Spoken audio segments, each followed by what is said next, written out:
बताओ, इतना क्लियर है सभी को?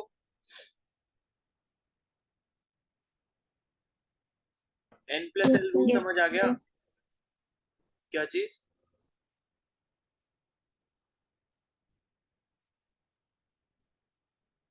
बोलो क्या कह रहे हो?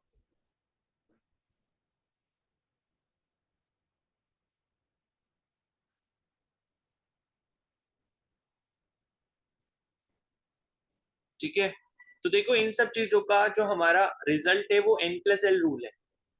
ठीक है, जो इतनी सारी बातें अभी हमने करी अफेक्टिव चार्ज को लेके, या फिर जो आपका इंटरेक्शन है न्यूक्लियस और फिर उसके बाद इलेक्ट्रॉन के बीच में, और जो शील्डिंग इफेक्ट है।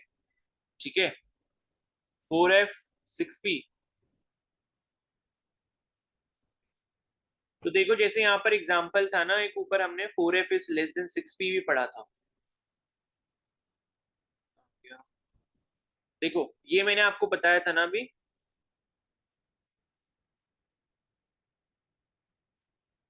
ये वाला जो मैंने आपको बताया था, एक तो 4s is less than 3d हो गया, एक 6s is less than 5d हो गया, और एक आपका 4f is less than 6p हो गया। तो अब इस नया ने पूछा कि 4f is less than 6p वाला बता दो। तो ये आपके पास 4f है और ये आपके पास 6p है। तो 4f का मतलब यहाँ पर अगर हम n प्लस एल लगाते हैं तो n यहाँ पर कितना है, 4 हो जाएगा। और f की वैल्यू कितनी होगी? देखो s के लिए 0 होती है, p के लिए 1 होती है, d के लिए 2 होती है, और f के लिए कितनी होती है, 3 हो जाएगी। ठीक है, तो ये कितना हो गया, 3 हो गया। उसके बाद 4 + 3 ये कितना हो गया, 7 हो गया।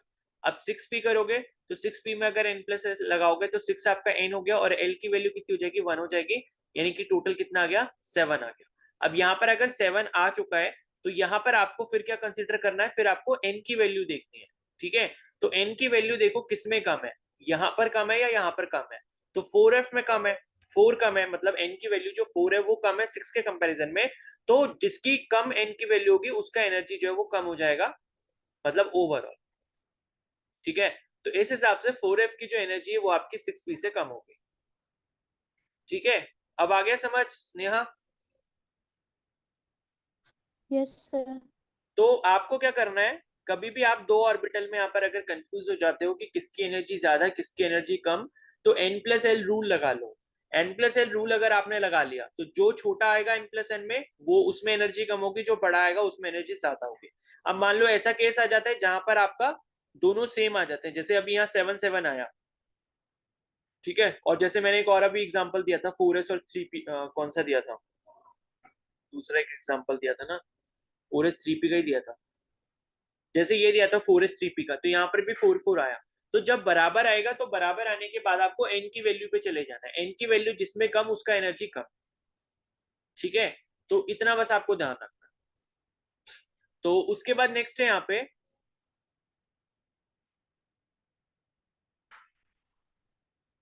ठीक है, नेक्स्ट यहाँ पे the table 2.5 illustrates the n plus l rule, and 2.16 depicts the energy level of multi electron atom.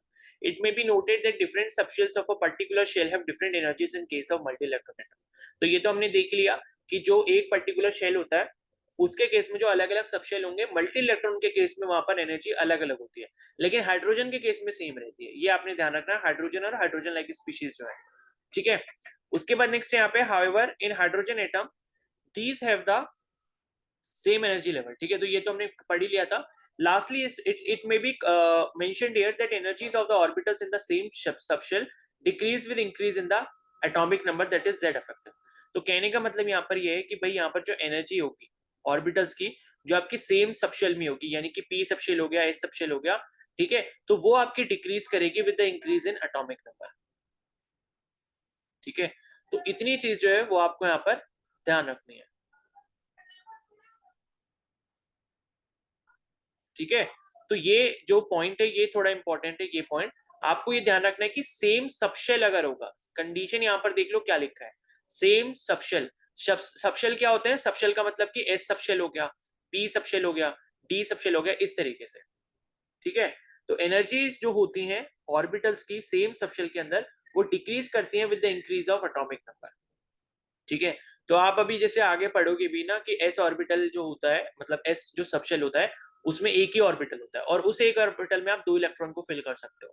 P जो सबशेल होता है, पी सबशेल में 3 ऑर्बिटल होते हैं, तो ये हमने देख भी लिया था, एक पी एक्स वाला होता है, एक पी वाई वाला होता है और एक पी जेड वाला होता है। तो यहाँ पर ये कह रहे हैं, जैसे मान लो मेरे पास कोई भी एटॉमिक नंबर है, सपोज 2 एटॉमिक नंबर है, ठीक है, जैसे मैं एग्जांपल ले लेता हूँ, ठीक है, जैसे आप एग्जांपल ले लो बेरिलियम और कार्बन का, ये मैंने 2 एग्जांपल ले लिए। तो ये जब मैं 2 एग्जांपल लेता हूँ, तो मैं जब इनका कॉन्फ़िगरेशन लिखूंगा, तो बेरिलियम का जो एटॉमिक नंबर होता है वो कितना होता है, हाइड्रोजन हीलियम लिथियम बेरिलियम, यानी कि 4 होता है, तो ये आपका 4 होता है, और कार्बन का कितना होता है, 6 होता है। तो इसका जो कॉन्फ़िगरेशन होता है बेरिलियम का, वो कितना होता है, 1s2 2s2, ये हो जाएगा। और कार्बन का कितना हो जाएगा, 1s2 2s2 और उसके बाद 2p, या ये रहने दो, बेरिलियम रहने दो, वरना फिर वो समझ नहीं आएगा। इसको मैं कर लेता हूँ, बोरॉन कर लेता हूँ, ठीक है, बोरॉन ले लिया, बोरॉन मतलब 5 एटॉमिक नंबर है। तो इसका जो कॉन्फ़िगरेशन हो जाएगा 1s2 2s2 और 2p1 हो जाएगा, और इसका क्या हो जाएगा, 1s2 2s2 2p2 हो जाएगा। तो 6 इलेक्ट्रॉन इधर हो गए, 5 इलेक्ट्रॉन इधर हो गए। तो कहने का मतलब ये कि 1s2 2s2 इन दोनों में सेम हो गया। अब लास्ट वाले ऑर्बिटल पे आप फोकस करो, जो p ऑर्बिटल है। तो इस p ऑर्बिटल में आप देख रहे हो कि इस p ऑर्बिटल में 1 इलेक्ट्रॉन आएगा, और इसके p ऑर्बिटल में क्या होंगे, 2 इलेक्ट्रॉन आ जाएंगे, ठीक है। तो वो ये कह रहे हैं कि भाई अगर सेम सबशेल होता है, यानी कि यहाँ पर जो सबशेल है वो आपके कौन से, पी सबशेल है, ठीक है, तो इस पी सबशेल के अंदर यहाँ पर जो एनर्जी होगी ऑर्बिटल की, वो डिक्रीज होगी with the increase in atomic number. यहाँ पे एटॉमिक नंबर 5 था, यहाँ पे एटॉमिक नंबर आपका 6 था, ठीक है।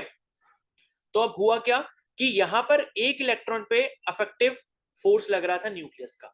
यहाँ पर बोरॉन वाला जो केस था, इस पे एक सिंगल इलेक्ट्रॉन पे फोर्स लग रहा था न्यूक्लियस का, लेकिन यहाँ पर क्या हो गया, 2 इलेक्ट्रॉन है एंड इस पे फोर्स लग रहा है न्यूक्लियस का, ठीक है। तो यहाँ पर क्या हुआ कि भाई जितनी ज्यादा भीड़ होगी उतनी ज्यादा लोगों को प्रॉब्लम होगी सेलिब्रिटी का ऑटोग्राफ लेने पे, ऐसा समझ लो आप, ठीक है। या आप ऐसा समझ सकते हो कि ये जब 2 इलेक्ट्रॉन आ गए साथ में, तो ये आपस में भी क्या करेंगे, धक्का मुक्की करेंगे कि नहीं भाई मेरे को पहले आगे जाने दो, मेरे को पहले आगे जाने दो, यानी कि इनके बीच में क्या होगा, इंटर इलेक्ट्रॉनिक रिपल्शन होगा। लेकिन यहां हमारा पी सबशेल के अंदर सिर्फ और सिर्फ, मतलब पी और सी, पी सबशेल का जो आपका ऑर्बिटल था, उस ऑर्बिटल में आपका क्या था, सिंगल इलेक्ट्रॉन था, तो उसको किसी और से मतलब नहीं था। लेकिन वहां पे क्या हुआ, एक और इलेक्ट्रॉन जब आ गया, यानी कि एटॉमिक नंबर जैसे ही एक बढ़ गया, वहां पे एक और इलेक्ट्रॉन आया, एक और इलेक्ट्रॉन आने की वजह से क्या हो गया, वहां पे इंटर इलेक्ट्रॉनिक रिपल्शन शुरू हो गया। तो रिपल्शन जब शुरू होगा, तो वहां पे आपकी एनर्जी जो हो जाएगी, क्या हो जाएगी, कम हो जाएगी, ठीक है। तो ये चीज आपने समझनी है। तो for example energy of 2s orbital of hydrogen atom is greater than that of 2s orbital of lithium. तो देखो वैसे एग्जांपल यहाँ पर समझाया, जैसे यहाँ पर हाइड्रोजन और ऑर्बिटल लिथियम का ले लिया, तो वैसे ही मैंने आपको बोरोन और कार्बन से समझा दिया, ठीक है। और उसके बाद लिखा है and that of lithium is greater than that of sodium and so on, ठीक है।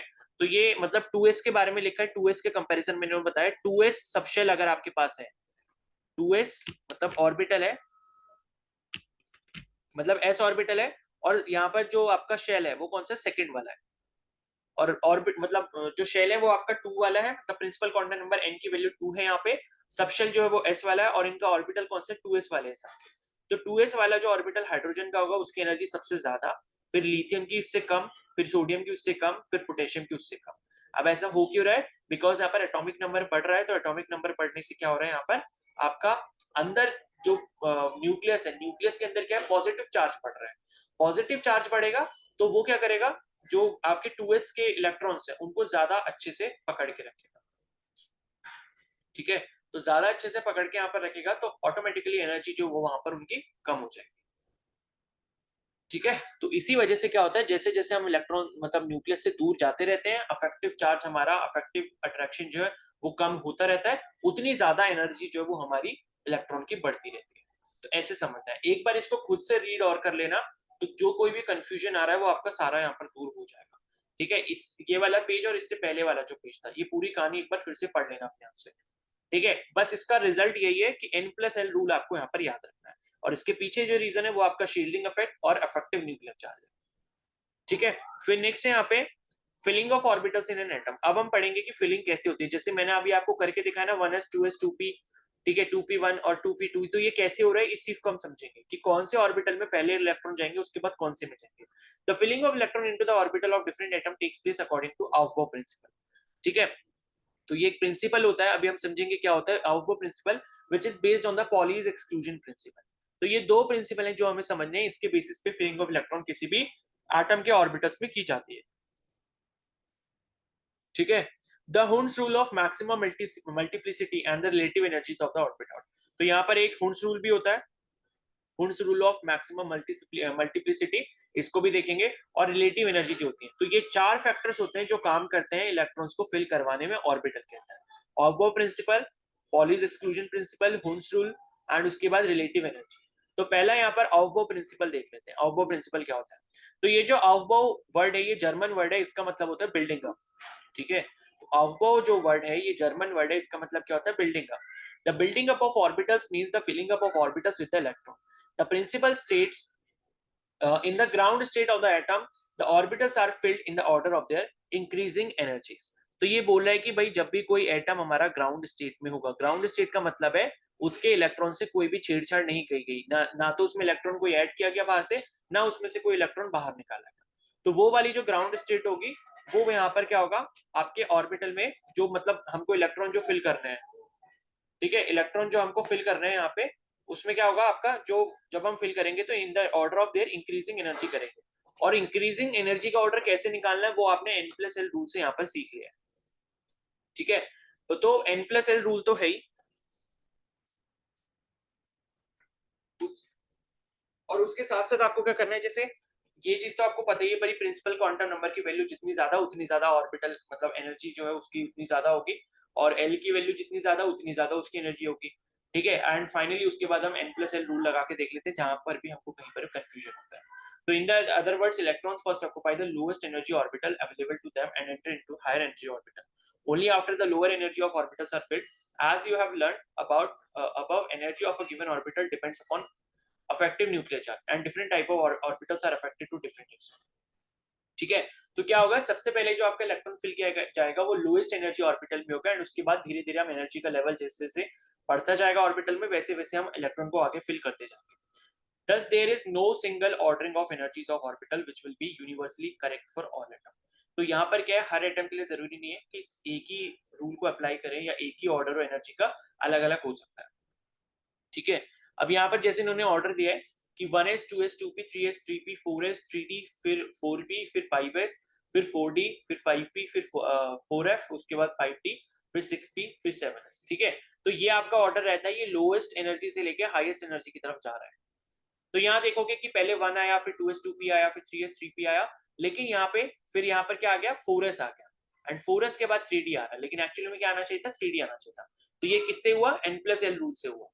ठीक है, उसके बाद 4p आ गया, 5s आ गया, फिर 4d आ गया। अब देख रहे हो यहाँ पे 5s और 4d, तो 5s पहले आ गया, 4d बाद में आया, लेकिन एक्चुअली में जब n, अगर हम खाली n को देखते तो यहाँ पर 4d पहले आना चाहिए था 5s के कंपैरिजन में, लेकिन n+l रूल लगा के चेंज हो जाता है। उसी तरीके से फिर 5p आया, फिर 4f आया, एंड उसके बाद 5d आया, तो 4f और 5d फिर एक साथ आ गए। तो यही जो चीज हो रही है यहाँ पे, ये आपके n+l रूल की वजह से हो रही है। द ऑर्डर में be remembered by using the method. तो यहाँ पर आपको ये ऑर्डर दिया हुआ है, मतलब इस तरीके से आप इसको बना सकते हो। ठीक है, तो आपको लिखना कैसे होता है, ऐसे लिखना होता है, जैसे यहाँ 1s लिखा, 2s 2p लिखा, 3s 3p लिखा, 4s 4p 4d 4f लिखा, उसके बाद 5s 5d 5f लिखा, फिर 6x 6p 6d लिखा, फिर 7s और 7p लिखा, एंड उसके बाद आप फिर ये जिगजैग पैटर्न अगर बना लेते हो इस तरीके से, कैसे, इस तरीके से। ठीक है, तो जो ये जिगजैग पैटर्न फिर आपका यहाँ पर बनेगा, वही आपको यहाँ पर क्या दे देगा, ऑर्डर दे देगा कंप्लीट, कि आपको किस तरीके से यहाँ पर ऑर्बिटल्स को फिल करना है। तो वैसे तो देखो, जब आप यहाँ पर कॉन्फ़िगरेशन बनाते रहते हो किसी भी एटम की, तो ये ऑर्डर आपको जनरली याद हो जाता है, और ज्यादा बड़ा ऑर्डर आपसे पूछा भी नहीं जाता। मैक्सिमम आपको जो यहाँ तक याद रखना होता है वो आपको 5s 5p या 5d तक याद कर लो, बस इतना काफी है, और पूरा याद कर लो तो अच्छा है। तो यहाँ पर जैसे ये ऑर्डर अगर आप देखोगे तो 1s आ रहा है, फिर 2s फिर 2p फिर 3s, 3p के बाद 3s आया, 3s के बाद 3p आया, और 3p के बाद देख सकते हो 4s आ गया।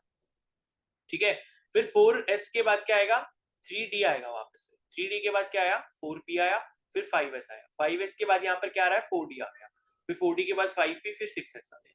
तो इस तरीके से ऑर्डर फॉलो हो रहा है, ये आप चाहो तो एक दो बार बना के देख लेना, आपको खुद से भी याद हो जाएगा। ठीक है, तो ये हो गया आपका ऑफबो प्रिंसिपल। उसके बाद नेक्स्ट द ऑर्डर में be remembered by using the method, ठीक है, starting from the top the direction of the arrows gives the order of the filling of orbitals, that is starting from right top to bottom left. With respect to placement of outermost valence electron, it is remarkably accurate for all atom. For example, valence electron in potassium must choose between 3d and 4s orbital, and as presented by this sequence, it is found in 4s orbital. ठीक है, the above order should be assumed to be a rough guide to the filling of energy levels. In many cases, the orbitals are similar in energy, and small changes in atomic structure may bring about a change in the order of filling. यानी कि ये जो अभी आपने order देखा, ये 100% accurate सभी atoms के लिए नहीं होता है, ठीक है। एटॉमिक स्ट्रक्चर में थोड़ा बहुत चेंज आने की वजह से ये जो ऑर्डर है ये बदला भी जा सकता है। Even then, the above series is a useful guide to the building of electronic structure of an atom, provided that it is remembered that exceptions में अगर exceptions यहाँ पर भी हो सकते हैं, because chemistry का नाम ही exceptions के ऊपर है, ठीक है। तो यहाँ पर दूसरा जो है प्रिंसिपल है वो है आपका Pauli's exclusion principle। अब ये क्या कहता है कि the number of electrons to be filled in various orbital is restricted by the exclusion principle given by Austrian scientist Wolfgang Pauli 1926. According to this principle, no two electrons in an atom can have the same set of 4 quantum number. तो यहाँ पर ये कह रहे हैं कि भाई कोई भी 2 इलेक्ट्रॉन अगर एटम में होते हैं, उनके पास same set of 4 quantum number नहीं हो सकते, ठीक है। Pauli exclusion principle can also be stated as only 2 electrons may exist in the same orbital and these electrons must have opposite spin. मतलब ये है कि एक ऑर्बिटल जो होता है, एक ऑर्बिटल के अंदर आप सिर्फ 2 ही इलेक्ट्रॉन्स को भर सकते हो, एंड 2 इलेक्ट्रॉन्स में भी क्या होगा, जैसे पहले इन्होंने बोला कि 4 क्वांटम नंबर सेम नहीं हो सकते, तो 3 तो सेम होंगे। कोई भी एक अगर ऑर्बिटल है, ठीक है, जैसे मैंने सपोज एक ऑर्बिटल ले लिया 3s का, जैसे मैंने 3s का ऑर्बिटल ले लिया, तो 3s ऑर्बिटल का मतलब ये ऑर्बिटल अगर है और इसमें मैंने 2 इलेक्ट्रॉन इस तरीके से फिल कर दिए, तो पहले वाले इलेक्ट्रॉन के लिए देखोगे n की वैल्यू कितनी हो गई, 3 हो गई, l की वैल्यू कितनी हो गई, s ऑर्बिटल है यानी कि 0 हो गई, ठीक है, n हो गया, l हो गया, ml की वैल्यू देखोगे तो ml की वैल्यू भी 0 हो गई, क्योंकि -L2 + L चलता है, 0 है तो 0 रहेगा। और उसके बाद यहाँ पर दूसरा वाला जो इलेक्ट्रॉन है उसके लिए भी n = 3 रहेगा, l = 0 रहेगा और ml की वैल्यू जो 0 रहेगी। लेकिन चौथा जो यहाँ पर क्वांटम नंबर होता है जिसे हम स्पिन क्वांटम नंबर कहते हैं ms, उसके लिए एक इलेक्ट्रॉन की वैल्यू +½ होगी और दूसरे वाले इलेक्ट्रॉन के लिए यहाँ पर वैल्यू -½ होगी। तो कहने का मतलब ये है कि कोई भी 2 इलेक्ट्रॉन का जो सेट है उनके चारों क्वांटम नंबर सेम नहीं हो सकते। तो दूसरा जो इन्होंने स्टेटमेंट दिया वो ये दिया कि 2 इलेक्ट्रॉन सेम ऑर्बिटल में जो होंगे उनके ऑपोजिट स्पिन, मतलब 3 क्वांटम नंबर सेम रहेंगे लेकिन चौथा वाला सेम नहीं रहेगा, क्योंकि ऑपोजिट स्पिन का मतलब कि एक का स्पिन क्वांटम नंबर +½ रहेगा, एक का -½ रहेगा, ठीक है।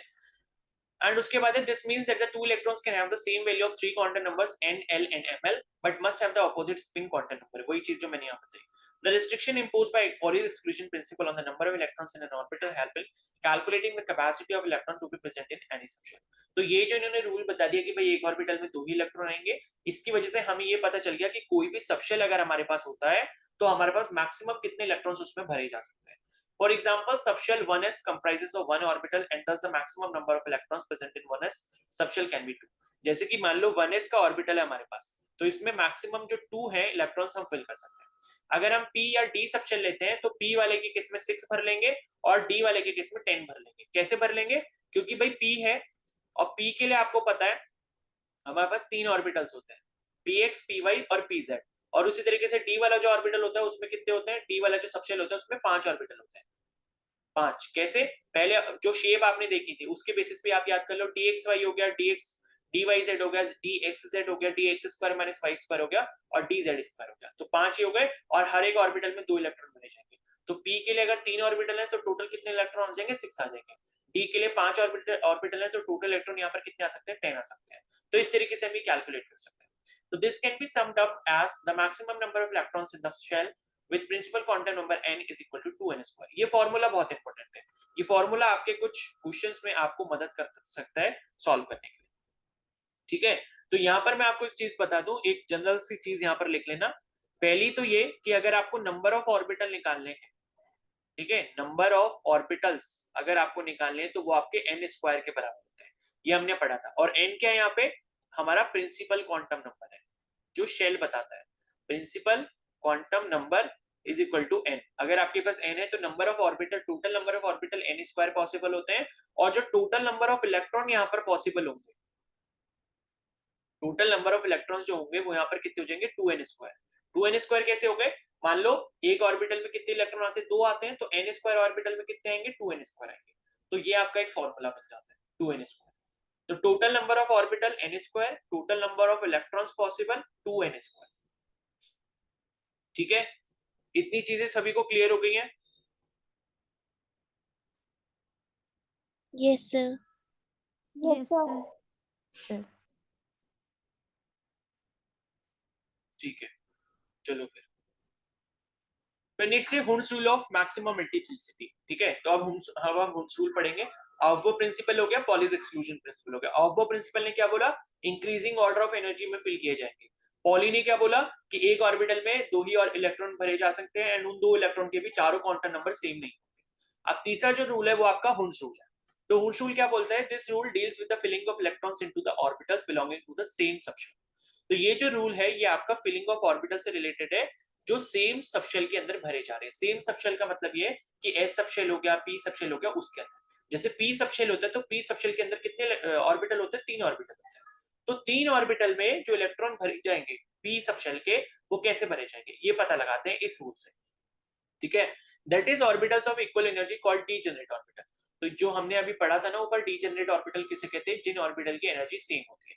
तो कोई भी अगर हमारे पास एक सबशेल होता है, जैसे मान लो मेरे पास पी सबशेल है, तो पी सबशेल के जो तीनों ऑर्बिटल्स यहाँ पर होंगे, कौन कौन से? px, py और pz। तो इन तीनों की एनर्जी क्या होती है? बराबर होती है। उसी तरीके से डी अगर सबशेल है तो डी सबशेल के मेरे पास कितने ऑर्बिटल होते हैं? टोटल 5 होते हैं। ठीक है, dxy dyz dxz और dx² - y² dz², 5 ऑर्बिटल होते हैं, तो इन सबकी एनर्जी बराबर होती है। तो इनको हम क्या बोलते हैं? डीजेनरेट ऑर्बिटल बोलते हैं। तो ये जो रूल है आपका हुन्स रूल, ये क्या बताता है? It states pairing of electrons in the orbitals belonging to the same subshell does not take place until each orbital belonging to that subshell has got 1 electron each. It is singly occupied. ठीक है, ये पूरा जो statement है यही इसका statement है, इसको याद रखना। तो देखो ये कहना क्या चाहते हैं कि भाई मान लो आपके पास पी ऑर्बिटल है। अब पी के पी सबशेल है, उसके आपके 3 मतलब 3 आपके क्या है? ऑर्बिटल है, पी एक्स, पी वाई और पी जेड। तो पी सबशेल के अगर हमारे पास 3 हमारे पास क्या है? ऑर्बिटल्स हैं, P X, P Y, P Z. तो इनकी एनर्जी तो बराबर है, लेकिन ये जो हुन्स रूल कहता है वो हुन्स रूल ये कहता है कि भाई आप अगर इलेक्ट्रॉन दे रहे हो तो इनको पहले एक एक इलेक्ट्रॉन दे दो। मान लो आपके पास यहाँ पर पी के आपको जो इलेक्ट्रॉन फिल करने हैं वो यहाँ पर आपने करने हैं 4। ठीक है, तो 4 करने हैं, तो आप ऐसे नहीं करोगे कि एक आपने भर दिया, 2 भर दिए, फिर एक आपने भर दिया, 2 भर दिए। तो ये अगर आपने करा तो ये हो जाएगा गलत। ठीक है, हुन्स रूल बेसिकली क्या कहता है? हुन्स रूल ये कहता है कि अगर आपके पास यहाँ पर सपोज जितने भी इलेक्ट्रॉन है और जितने भी आपके पास डीजेनरेट ऑर्बिटल्स हैं, मतलब ऑर्बिटल्स ऑफ सेम एनर्जी, तो पहले आप क्या करोगे? एक एक इलेक्ट्रॉन सबको दोगे, एक एक एक। अब आपने एक एक दे दिया, उसके बाद वापस से आप पहले वाले ऑर्बिटल पे आओगे एंड उसको एक फालतू वाला जो इलेक्ट्रॉन बचा था वो आपने दे दिया। तो इस तरीके से आप 4 इलेक्ट्रॉन की फिलिंग करोगे। ठीक है, इस तरीके से आप क्या करोगे? 4 इलेक्ट्रॉन की फिलिंग करोगे। यानी कि सबको पहले थोड़ा थोड़ा देना जरूरी है।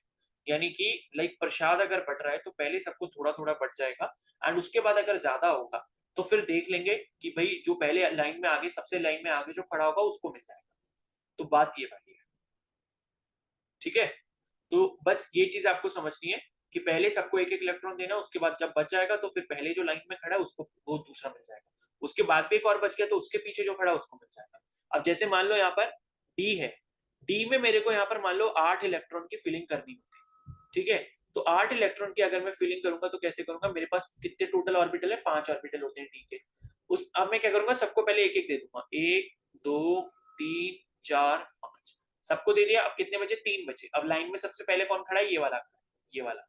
इसको मैं एक और दे दूंगा, फिर इसके पीछे कौन खड़ा है? ये वाला खड़ा है, फिर इसके पीछे कौन खड़ा है? ये। तो 5 पहले हो गए थे, फिर 6 7 और उसके बाद 8। तो टोटल 8 की फिलिंग इस तरीके से। अगर 9 इलेक्ट्रॉन होते हैं तो फिर इसके पीछे जो लाइन में खड़ा है सेकंड लास्ट वाला उसमें डाल देता।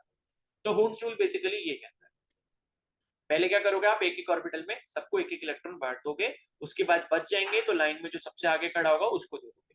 बस ये बोलता है। The electrons in the orbitals belonging to the same subshell, that is p, d or f, does not take place until each orbital belonging to that subshell has got 1 electron each. That is, it is singly occupied. ठीक है, यानी कि आप किसी को भी ऐसे खाली नहीं छोड़ सकते। और आपने क्या करा कि पार्शियलिटी करी कि नहीं पहले जो तुम लोग खड़े हो तुम ही सब कुछ ले जाओ, सबको बराबर मिलेगा, ठीक है। उसके बाद बचेगा तो जो लाइन में सबसे पहले होगा उसको मिल जाएगा। फिर उसके बाद नेक्स्ट है, since there are 3p 5d and 7f orbital, therefore the pairing of electron will start in the pd end of orbital with the entry of 4th 6th and 8th electron, ठीक है। मतलब pairing का मतलब ये है, 4th electron का मतलब ये है कि p में जब आप 3 इलेक्ट्रॉन भर दोगे तो चौथा इलेक्ट्रॉन जब आएगा पहले वाले ऑर्बिटल में तब वो पेयर बनाएगा। उसी तरीके से अगर आप d वाला लेते हो तो d वाले में 5 इलेक्ट्रॉन एक एक करके आप सारे ऑर्बिटल्स में भर दोगे 5 ऑर्बिटल में, उसके बाद जब 6th इलेक्ट्रॉन पहले वाले ऑर्बिटल में आ जाएगा तब पहला पेयर बनेगा। उसी तरीके से यहाँ पर f वाला जो ऑर्बिटल होगा तो f में आपके कितने होते हैं, 7 होते हैं। f के जो ऑर्बिटल्स होते हैं टोटल कितने होते हैं, 7 होते हैं। तो 7 इलेक्ट्रॉन आपके एक एक करके भर जाएंगे सब में, उसके बाद जब 8वां इलेक्ट्रॉन आएगा पहले वाले में तब उसका पेयर बनेगा। तो it has been observed that half filled and fully filled degenerate set of orbital acquire extra stability due to their symmetry। तो ये कहना चाह रहे हैं कि भाई हाफ फिल्ड जो ऑर्बिटल्स होते हैं और जो फुली फिल्ड डीजनरेट ऑर्बिटल होते हैं उनमें एक्स्ट्रा स्टेबिलिटी होती है।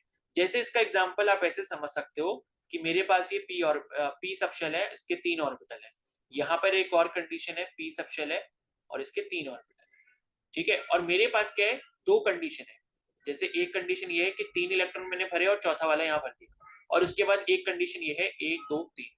तो अगर मैं इन दोनों में पता लगाना चाहूंगा कि दोनों में स्टेबल सबसे ज्यादा कौन है, तो ये वाला जो है वो सबसे ज्यादा स्टेबल होगा। तो कहना ये चाह रहे हैं कि भाई हाफ फील्ड जो होते हैं या फुल फील्ड जो होते हैं वो आपके ज्यादा स्टेबल ऑर्बिटल्स होते हैं। अगर मान लो मेरे पास ये p फिर से है, p सबशेल फिर से है, इसके 3 ऑर्बिटल हैं और ये तीनों ऑर्बिटल कंप्लीटली पेयर बना के फुल फील्ड हो चुके हैं, तो ये भी सबसे ज्यादा स्टेबल होंगे।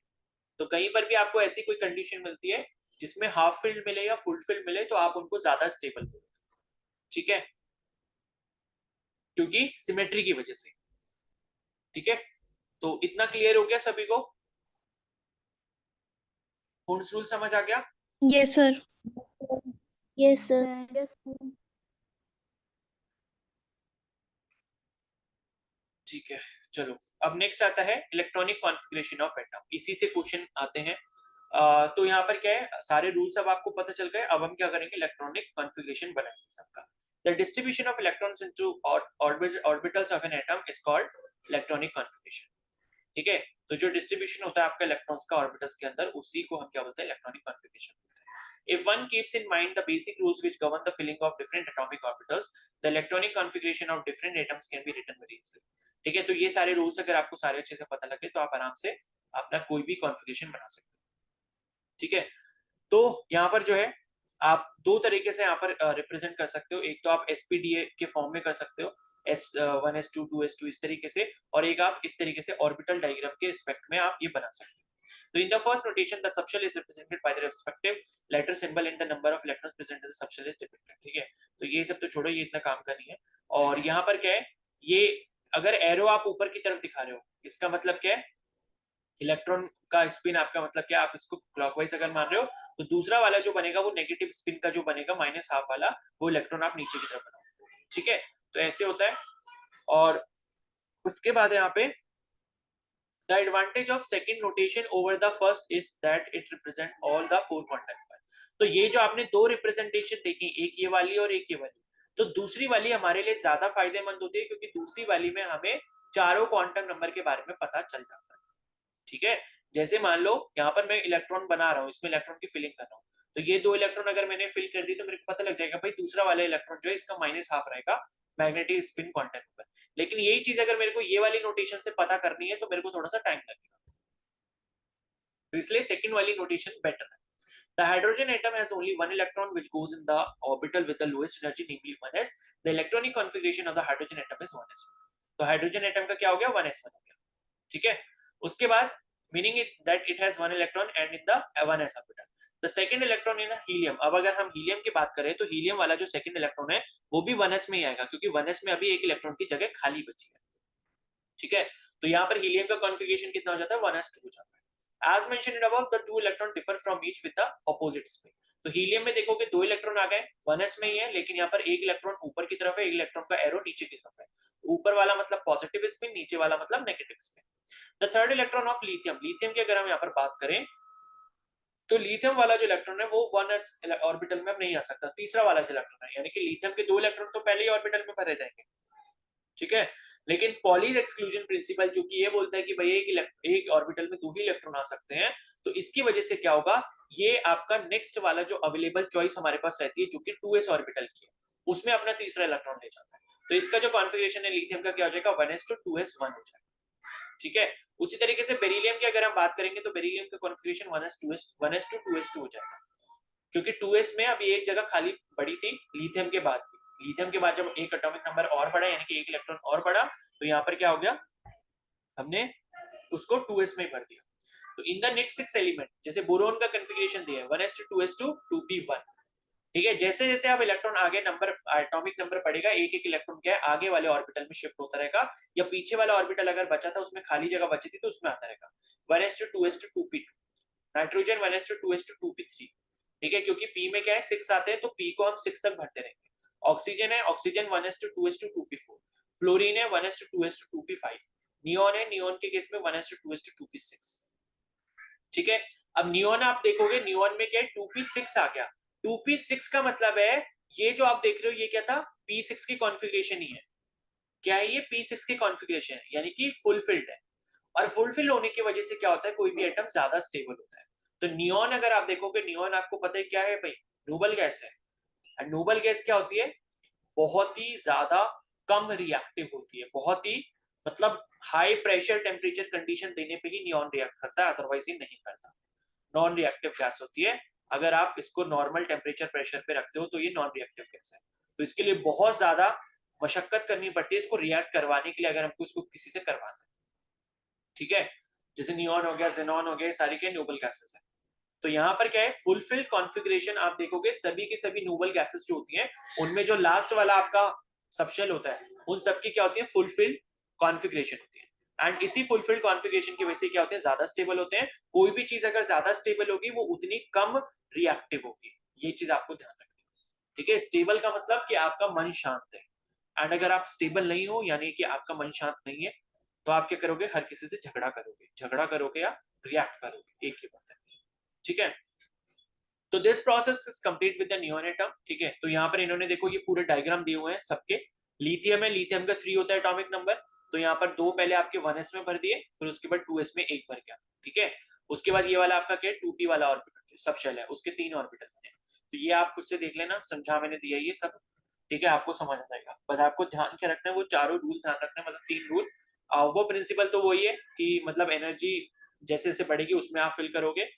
पॉली एक्सक्लूजन प्रिंसिपल, एक ऑर्बिटल में 2 ही आएंगे उनके, क्योंकि चारों क्वांटम नंबर सेम नहीं हो सकते। और जो हुंस रूल है वो ये बताता है कि भाई पहले आप क्या करो, एक जो सबशेल है उस सबशेल को पूरे में मतलब सबको एक एक इलेक्ट्रॉन पहले दे दो, फिर जो नेक्स्ट इलेक्ट्रॉन होगा वो उसको मिलेगा जो लाइन में सबसे आगे खड़ा होगा, ठीक है। फिर नेक्स्ट यहाँ पे the electronic configuration of the element. अब यहाँ पर सोडियम का इन्होंने दिया है, तो सोडियम जैसे क्या हुआ, सोडियम क्या हो गया 1s2 10 यहाँ तक हो गए, उसके बाद 11वां जो इलेक्ट्रॉन है वो आपका 3s1 में चला जाएगा, क्योंकि सोडियम का एटॉमिक नंबर कितना कितना होता है, 11 होता है, ठीक है। उसी तरीके से आर्गन आप अगर यहाँ पर बनाना चाहते हो तो आर्गन का इन्होंने ये दिया हुआ है, ठीक है। तो 1s2 2p6 3s2 आर्गन का एटॉमिक नंबर कितना होता है, 18 ठीक है। तो यहाँ पर भी देखोगे लास्ट में 3p6 आ गया। p6 का मतलब क्या है, फुलफिल्ड कॉन्फ़िगरेशन, यानी कि ज्यादा स्टेबल, इसलिए आर्गन भी क्या होती है, नोबल गैस होती है, ठीक है। p6 आए या d10 आए या d5 आए या p3 आए, यानी कि हाफ फिल्ड आए या फुल फिल्ड आए किसी भी सबशेल का ऑर्बिटल, तो वहां पर उसकी स्टेबिलिटी ज्यादा रहती है, ठीक है। तो ये आपका हो गया कॉन्फ़िगरेशन के बारे में, ठीक है। और इनको जो है हम इसके टर्म्स में भी लिख सकते हैं, जैसे मान लो मेरे को सोडियम लिखना है, तो सोडियम को मैं ऐसे भी लिख सकता हूँ। मैंने पहले यहाँ मतलब सोडियम का कॉन्फ़िगरेशन अगर लिखना है तो सोडियम का एटॉमिक नंबर कितना होता है, 11 होता है, तो इसको मैं ऐसे भी लिख सकता हूँ। पहले मैंने नियॉन लिखा, नियॉन नियॉन ऐसे करके लिख दिया मैंने, ठीक है। नियॉन क्या होता है, नियॉन का एटॉमिक नंबर कितना है, 10 है, तो 10 इसमें अगर पूरे हो गए तो मेरा एक इलेक्ट्रॉन बचा, और एक इलेक्ट्रॉन जो जाएगा वो किसमें जाएगा, 3s1 में जाएगा। तो हम सोडियम का कॉन्फ़िगरेशन कुछ इस तरीके से भी लिख सकते हैं। इसे हम कहते हैं कि मतलब हम नोबल गैस के टर्म्स में अगर किसी भी कॉन्फ़िगरेशन को लिखना चाहे तो हम ऐसे लिख सकते हैं, ठीक है। तो आपको ये देखना होता है कि कोई भी अगर आप उसकी लिख रहे हो कॉन्फ़िगरेशन, तो उससे पहले नोबल गैस कौन सी आई थी। नोबल गैस मतलब जिसका पूरा आपका जो है शेल कंप्लीट हो गया था। जैसे सोडियम से पहले जो नियोन आया, नियोन का सेकंड वाला शेल पूरा कंप्लीट हो गया था, फर्स्ट वाला भी कंप्लीट हो गया था, सेकंड वाला भी हो गया था। उसी तरीके से अगर आप मान लो बोरॉन का लिखना चाहते हो, बोरॉन क्या होता है, 4 होता है, तो बोरॉन से पहले जो यहाँ पर आपकी जो नोबल गैस आती है वो हीलियम आती है, और हीलियम का कॉन्फ़िगरेशन 1 का कंप्लीट हो चुका होता है, यानी कि 1s2 जो होता है वो हीलियम होता है। ठीक है, तो यहाँ पर अगर आप बोरॉन लिखना चाहते हो, hydrogen helium boron, sorry hydrogen helium lithium boron, इसका 4 एटॉमिक नंबर है, तो आप इसको हीलियम के टर्म्स में लिख सकते हो। हीलियम लिखा इस तरीके से, हीलियम में आपके कितने 1s2 कंप्लीट हो गए थे, यानी कि बचे हुए 2 इलेक्ट्रॉन आपको लिखने हैं, तो आपके इस तरीके से आ जाएंगे, hydrogen helium, sorry hydrogen helium lithium beryllium boron. ये बोरॉन का 5 होगा, ठीक है, 5 होगा, बेरिलियम का 4 होता है, तो ये 5 अगर है तो ये 2s2 हो गया, और उसके बाद आप क्या लिख सकते हो, 2p1 लिख सकते हो। तो ऐसे भी कई बार कॉन्फ़िगरेशन को हम लोग लिख लेते हैं। ठीक है, तो यही आगे इन्होंने यही चीज आगे भी समझाई हुई है।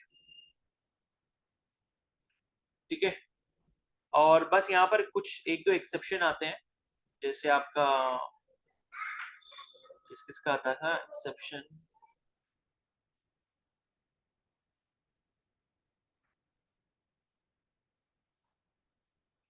हाँ अब एक्सेप्शन जैसे यहाँ पर ना आपका कॉपर और क्रोमियम में आता है, ठीक है, और शायद एक और में आता था, पैलिडियम में आता है शायद।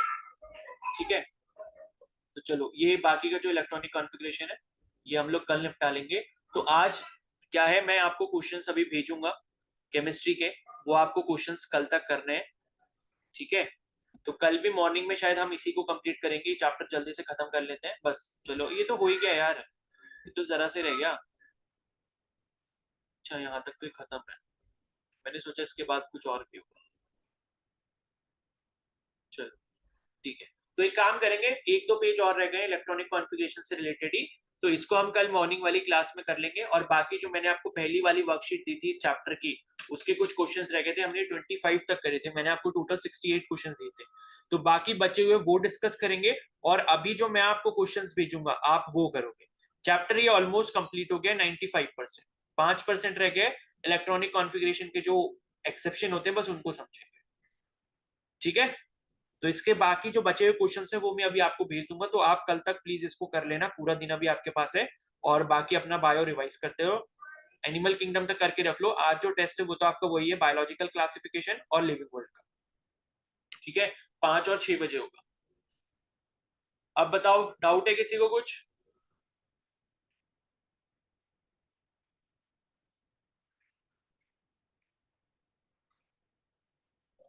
किसी को कोई डाउट है?